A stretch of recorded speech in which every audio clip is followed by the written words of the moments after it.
সময় গড়ানোর সঙ্গে সঙ্গে বাড়ছে লাশের সংখ্যা। ভোরের আলো ফোটার আগেই ভারতের হামলায় কেঁপে ওঠে পাকিস্তান। এই হামলার ঘটনায় হতাহতের পাশাপাশি অনেক ক্ষয়ক্ষতি হয়েছে পাকিস্তানে।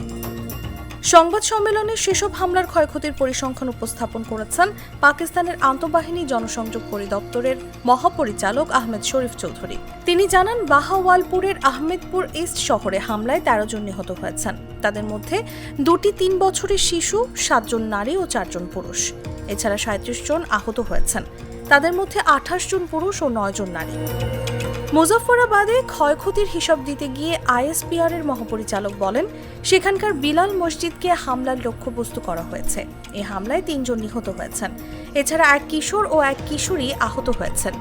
কোটলিতে আব্বাস মসজিদকে লক্ষ্যবস্তু করা হয়েছে। ওই হামলায় 16 ও 18 বছর বয়সী 2 জন নিহত হয়েছেন।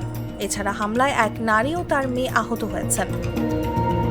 আহমেদ শরীফ আরও বলেন, পাঞ্জাবের মরিদকেতে উমালকুরা মসজিদকে লক্ষ্য করে হামলা হয়েছে। এই ঘটনায় 3 জন নিহত ও 1 জন আহত হয়েছেন। আরও 2 ব্যক্তি নিখোঁজ রয়েছেন। হামলায় স্থানীয় মৃৎশিল্পীরা আর্থিকভাবে ক্ষতির সম্মুখীন হয়েছেন। শিয়ালকোট ও সাকারগড়ে হামলার ঘটনায় বড় কোনো ক্ষতি হয়নি বলে জানান আহমেদ শরীফ। তিনি বলেন, সেখানকার একটি দোকানে সামান্য ক্ষতি হয়েছে।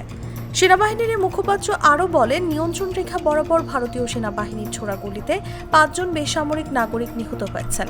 এর মধ্যে 5 বছর বয়সী একটি শিশুও রয়েছে।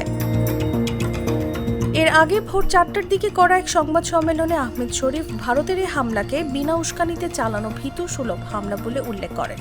তিনি বলেন, আমরা জবাব দিচ্ছি এবং ভবিষ্যতেও দিয়ে যাব। তাসলিমা তিথি, জাগো নিউজ।